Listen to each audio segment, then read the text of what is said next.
शुभ्र ज्योत्स्ना पुलकित यामिनी पुल्लकुसुमिदा द्रुमदल शोभिनी सुभाषिनी तु मधुर भाषिनी सुखदां वरदां मातरम वंदे मातरम। मुझे यहां तक याद है वंदे मातरम जो मैंने स्कूल में सीखा था और आज भी गा सकता हूं। और अडानी की न्यूज चैनल में क्या हुआ था आप खुद देखिए। पवन जी ये तो गीत गाते रहे, हमारे स्वतंत्रता सेनानी 6 छंद गाते रहे। गा रहे हैं हम, नहीं हम आप गा के सुनाइए तीसरा छंद, चलिए बताइए। नहीं ये मैं वही तो कह रही हूँ। गाइए ना, बताइए ना, मैं सुनूंगा, मुझे भी सीखने को मिलेगा। तीसरा चौथा पांचवा नहीं है तो मैं नहीं गा सकती, तो छोड़ दीजिए, कोई नहीं गाता रहा है। और बात वहां नहीं रुकती है दोस्तों। रिपब्लिक में बहस चल रही थी। रिपब्लिक का ये संपादक, हाँ यही ड्रग्स दो वाला संपादक, बीजेपी के कार्यकर्ता थे, ग्रामीण नहीं थे वो। बीजेपी के कार्यकर्ता हर उस बात का विरोध करेंगे जो जनहित का हो। वो केवल और केवल जो ऊपर से पर्ची आती है या तानाशाही का कोई फरमान आता है उसी का पालना करेंगे। किसी भी व्यक्ति के खिलाफ अगर स्कूल में जाने से रोकने को लेकर के कोई मारपीट की जाती है तो उसकी हम निंदा करते हैं और उन सब लोगों के साथ कांग्रेस पार्टी खड़ी मिलेगी जो इस सरकार से त्रस्त। क्या सीजेपी है? सीजेपी क्या है? कॉकरोच की बात कर रहे हैं। घर के अंदर कॉकरोच का कोई महत्व नहीं है। घर के अंदर बच्चों का महत्व है, घर के अंदर तरुणों का और युवाओं का महत्व है। हमारे जो और जैन जी को उम्र से जोड़ते हैं। हमारे इतिहास का सबसे महत्वपूर्ण जैन जी खुदीराम बोस है। यही नहीं, बेरहमी से पीटा गया और आपने वो वीडियो देखा होगा।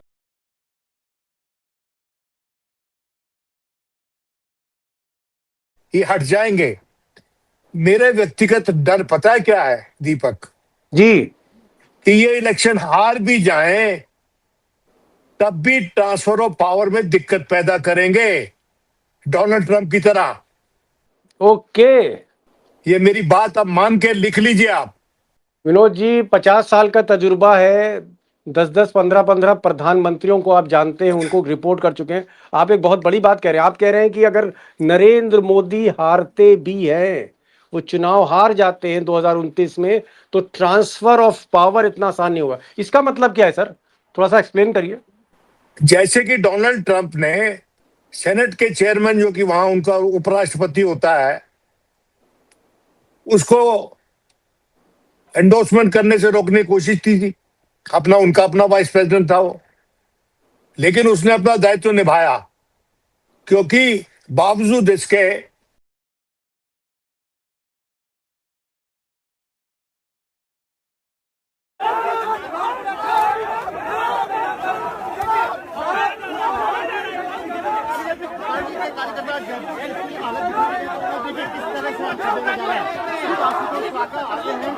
अब सोचिए जरा, ये लड़के सीजेपी के ये चाहते हैं कि राजस्थान के स्कूल ठीक हो, राजस्थान के स्कूलों की जर्जर इमारत ठीक हो, राजस्थान के स्कूलों में बुनियादी सुविधाएं हो, राजस्थान के स्कूलों में अगर शौचालय बुरे हाल में है, स्कूल में बेंच नहीं है, या क्लासरूम में जो इंतजाम जरूरी होने चाहिए वो नहीं है, या छत टपकती है, या शिक्षकों की कमी हो, वो ठीक हो।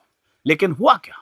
ऐसा लगा जैसे पहले से पूरी तरह से तैयारी थी कि अगर सीजेपी के कार्यकर्ता, एक्टिविस्ट या प्रवक्ता या उनके लोग आए, उन्हें घेरना है, उनके सामने नारेबाजी करनी है। यहां तक कि जय श्री राम के नारे लग रहे थे,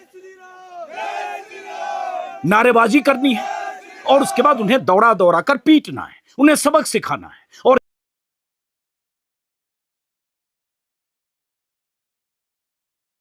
गांव वाले हैं, लेकिन दरअसल गांव वाले नहीं थे, भाजपा के बुलाए हुए लोग थे, और लग भी ऐसा ही रहा है।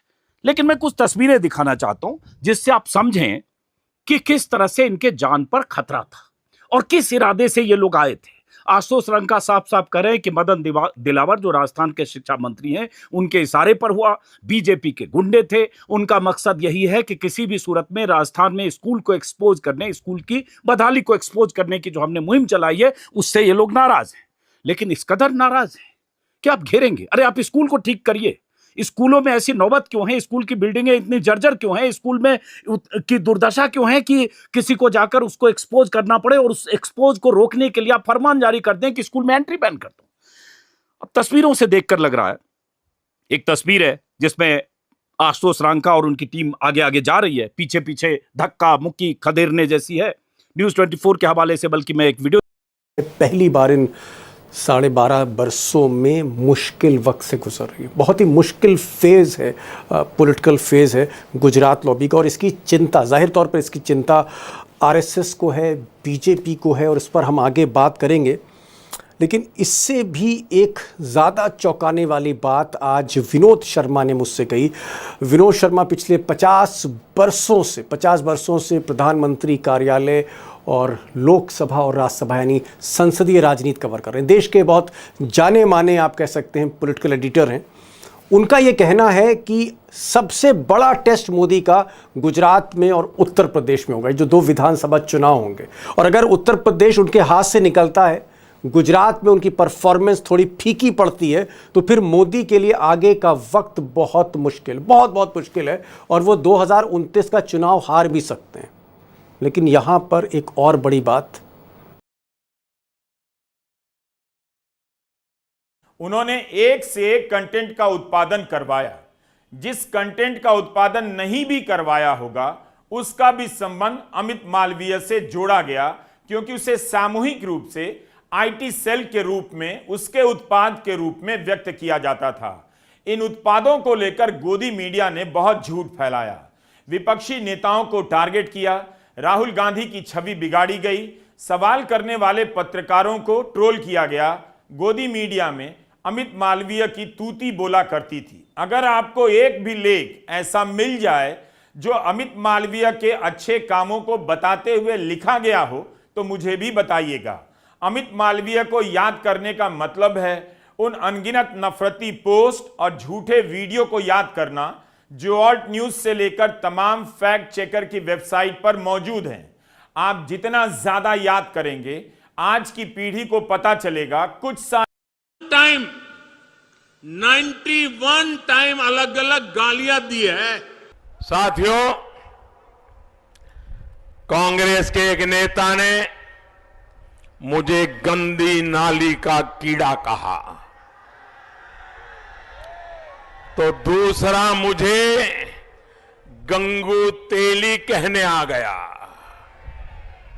इनके एक नेता ने मुझे पागल कुत्ता कहा, तो दूसरा नेता सामने आया और मुझे भस्मासुर की उपाधि दे दी। कांग्रेस के एक और नेता है, देश के विदेश मंत्री रह चुके हैं, उन्होंने मुझे बंदर कहा। इनके और एक मंत्री ने मुझे वायरस का। जी हाँ दोस्तों, आपका स्वागत करते हैं आपके अपने प्यारे यूट्यूब चैनल में। तो आप जितने भी लोग हैं, आप हमारे चैनल को देख रहे हैं, तो हमारे चैनल को सब्सक्राइब कर लो ताकि हर वीडियो का नोटिफिकेशन आपको मिलता रहे दोस्तों।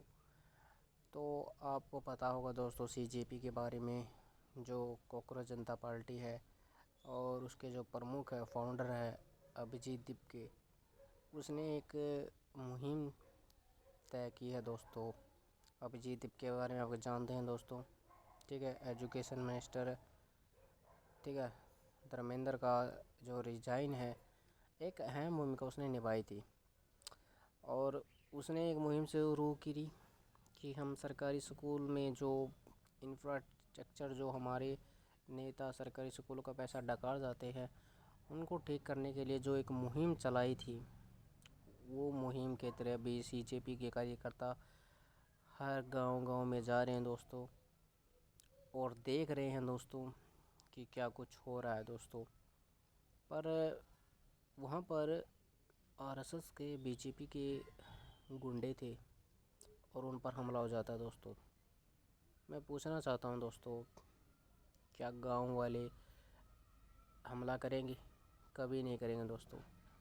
गांव वाले खुद चाहते हैं कि स्कूल ठीक हो, सब कुछ ठीक हो, पर हमला बीजेपी के कार्यकर्ता करते हैं। अमित शाह, आपको पता है दोस्तों, अमित शाह तड़ी पार कोई जवाब देगा नहीं दोस्तों, क्योंकि वो पुरानी चीज़ों को उठा के आ रहे हैं। तो कि तूने वंदे मातरम आता है, तुझे ये आता है, तुझे ये आता है, उसे खुद कुछ नहीं आता। तो अमित शाह से वंदे मातरम को आगे दिखा दो दोस्तों, बिना टेलीप्रॉम्प्टर के। और चलो टेलीप्रॉम्प्टर भी दे दिया और वो गा के दिखा दे, नहीं गा सकता दोस्तों, डरपोक है दोस्तों। आपका प्रधानमंत्री का है, प्रधानमंत्री है, इसको मीडिया ने बना रखा, मर्द ये मर्द